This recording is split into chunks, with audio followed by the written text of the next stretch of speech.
Hey everyone, I hope you're doing well. Today we're looking at Second Peter chapter 2, verses 4 through 10.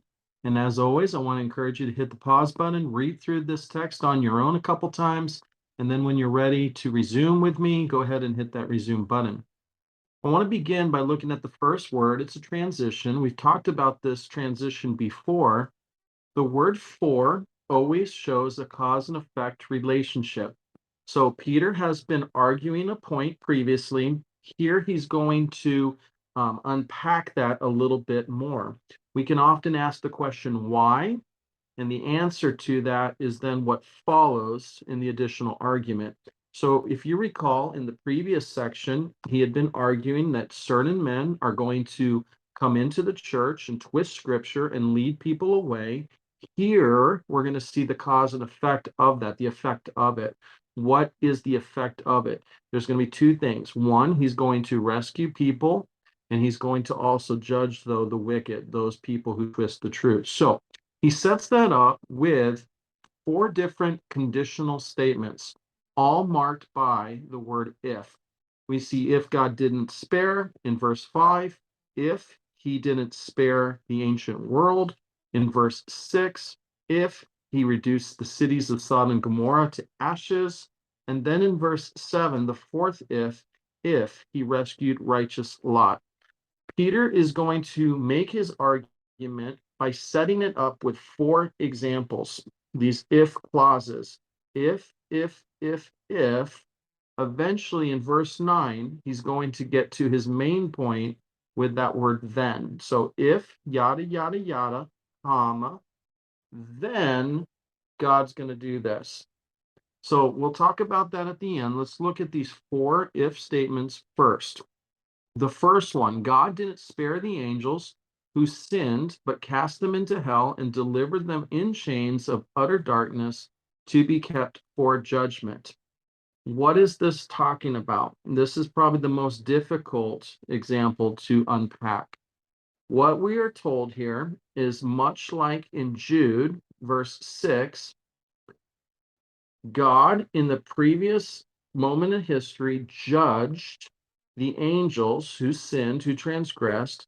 They fell from heaven and grace and they became demons. We don't know when this happened, but there was a point where he judged them.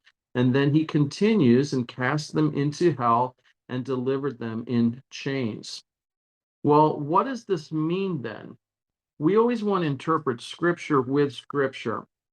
We look at this verse and we might question what it's arguing because we do know in other scripture, particularly the Gospels and in the book of Acts, that demons were still roaming around on earth. Jesus exorcised demons, his apostles exorcised demons. And then we also have in Ephesians chapter 6, Paul telling us that our battle isn't against flesh and blood, but against the principalities of that external spiritual realm. And so there's still demons, there's still minions that do Satan's work in this world, but are they imprisoned in hell? Or are they still roaming around? What is the proper interpretation? We have a couple clues here. One is this word hell in the your ESV or Christian Standard Bible. There's going to be a footnote there. Here we see that that word hell is not the other Greek word Gehenna that we're mostly familiar with. In the Gospels, Jesus talks about Gehenna over and over again. It's that eternal fire, that unquenchable fire. That is not what Peter's describing here. Instead, he uses the Greek word Tartarus, and that is the Greek word for the underworld. That's where the spirits would go after death and where they were imprisoned. So it's not that eternal lake of fire we see in Revelation, in a couple places in Revelation, specifically 10 here, that the devil and his minions are going to be eventually thrown into that lake of fire for all eternity. But this is something else. The other clue is just this idea of chains, which can also be translated here pits. And so I think the best approach to this verse, looking at it in the context of other scripture, is that the demons haven't been fully bound. One day they will be, but they've been bound and restricted in their activity. that the Lord has done this in the past. And so, in our present and in our future, we can have confidence that they don't have the full reign and rule of this world, but they have been restricted just as Satan has been. So, that's the first if statement. The second one is if he didn't spare the ancient world, but protected Noah, a preacher of righteousness, and seven others when he brought the flood on the world of the ungodly. This is much easier to interpret. This refers back to the flood when the Lord, in his sovereign will, determined to destroy all the wicked with water. But in his sovereign grace, he chose to redeem, rescue, um, protect Noah and his family. The third example is if he reduced the cities of Sodom and Gomorrah to ashes and condemned them to extinction, making them an example of what is coming to the ungodly. The third historical context, the point of example, is that he destroyed Sodom and Gomorrah. In his sovereign will, he chose to destroy the wicked in that manner.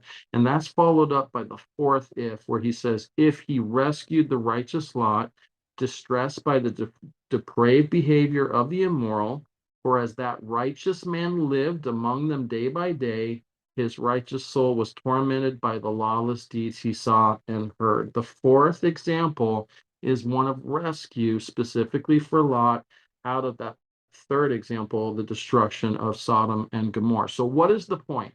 Peter's arguing four different examples, all leading up to this then statement. If God did this, this, and this, then, verse 9, then the Lord knows how to rescue the godly from trials. All of this that he was arguing is for a cause. It's to teach us, to encourage us that even in our suffering, if the Lord judged and if the Lord rescued back then, we can count on him to rescue us here. If he judged back then, in the second part of this, we can count on him to judge in the present and the future as well. So here's the truth. These men infiltrate the church, they twist truth, they twist scripture, they lead those astray. Peter's saying you can count on this. There will be judgment for them, but in the midst of the wreckage of their teachings, there's going to be rescue for the godly, and we can count on that. So here's the good news. No matter what you're suffering, no matter what injustice, no matter what persecution you're facing, have experienced, you have this hope, we have this hope that the Lord will judge the wicked and he will rescue the righteous. Until then, we wait. Until then, we hope. Until then, we walk in his empowerment. Hope this is encouraging. Hope this is helpful. Again, join me next week as we continue on in Peter's epistle. Until then, have an excellent week.